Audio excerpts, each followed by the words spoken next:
À une époque où les talents sont scrutés, repérés puis partagés toujours plus tôt, la surprise est rare et même appelée à disparaître. Mais si ces jeunes prodiges ont perdu le luxe de la discrétion, les entraîneurs, eux, arrivent sans créer gare et trompent souvent nos anticipations. Aujourd'hui encore, personne ne parle de Mikel Arteta. Qu'en sera-t-il dans quelques mois ?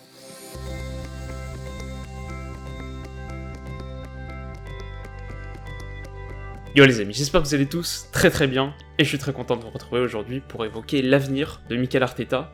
Peut-il devenir un grand entraîneur ? Petit retour sur sa carrière de joueur d'abord. Arteta est né au Pays Basque où il côtoie régulièrement son grand ami Xabi Alonso, mais rejoint finalement la Masia à ses 15 ans.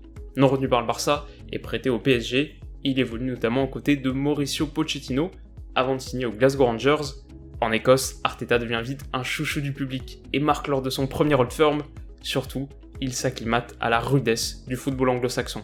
Son rôle de milieu axial l'expose au choc de l'entrejeu et son œil s'aiguise, plus vif dans la prise de décision, plus décisif aussi.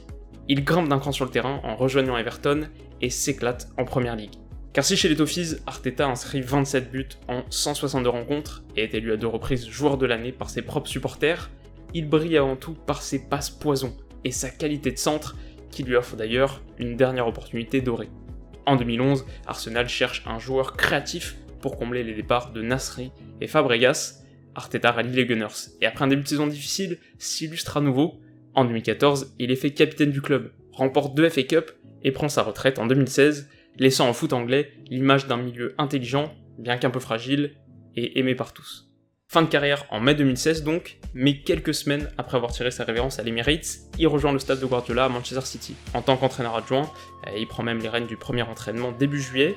C'est d'ailleurs une transition qui rappelle celle de Guardiola lui-même, qui a très tôt su qu'il voulait devenir coach et y a consacré les dernières années de sa vie de joueur, en allant rejoindre Carlo Mazzone à Brescia ou Juan Manuel Lillo au Mexique, en s'offrant aussi un petit tour d'Amérique du Sud pour rencontrer Bielsa ou Menotti. C'est allé encore plus vite pour Arteta, qui a tout de suite eu une très belle opportunité, et ce qui devrait d'ailleurs nous alerter un peu sur son potentiel. Il avait aussi été contacté par Pochettino aux Spurs, sur à peu près le même rôle qu'il occupe à City, mais donc il a eu cette opportunité, et il apprend aux côtés de Guardiola depuis 2 ans et demi.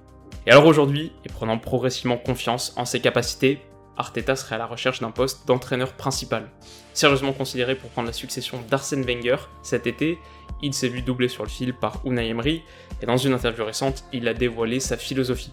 Je veux que mon équipe pratique un football expressif et séduisant, je ne veux pas d'un concept où tout est basé sur l'adversaire, nous devons dicter le tempo et prendre l'initiative, nous devons divertir les gens qui viennent nous voir. C'est une déclaration d'intention nette, qui peut aussi être lue comme l'affirmation d'un début d'indépendance. Guardiola répondant aux spéculations de l'été a été clair, la perte d'Arteta me rendrait très triste car c'est un grand ami, mais je veux le meilleur pour mes amis et s'il sent qu'il est prêt, il doit le faire. Récemment, il a aussi pris les commandes d'une rencontre en ouverture de la Ligue des Champions contre Lyon. Guardiola a été suspendu et Arteta a fait sa grande première.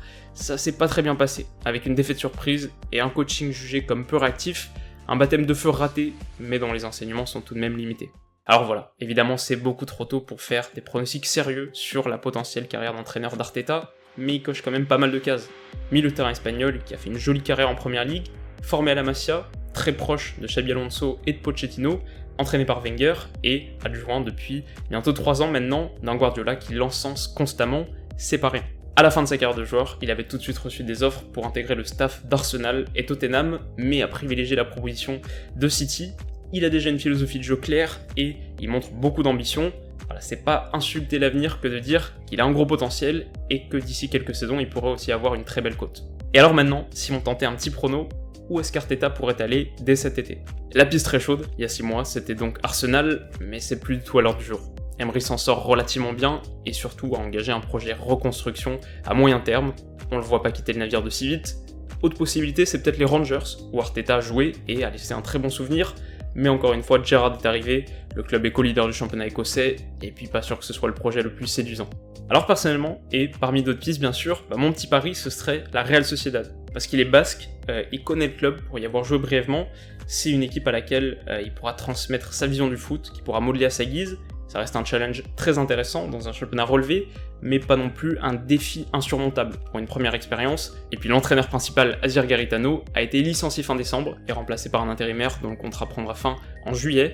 Tout va très vite dans le foot, bien sûr, et en 6 mois, il y a à peu près 1 million de choses qui peuvent venir bousculer un projet bien ficelé, mais si l'opportunité se présente, elle pourrait être très intéressante. On est peut-être à l'aube d'une grande carrière. Voilà les amis, c'est la fin de cette courte analyse, et j'espère bien sûr qu'elle vous a plu. Si c'est le cas, n'hésitez pas à mettre un petit like, un petit pouce bleu, ça m'aide beaucoup, plus qu'on ne le pense. Et puis de notre côté, on se retrouve dès samedi, à midi pile évidemment, pour une nouvelle vidéo. Alors d'ici là, comme d'habitude, prenez soin de vous, et à très vite. Bisous.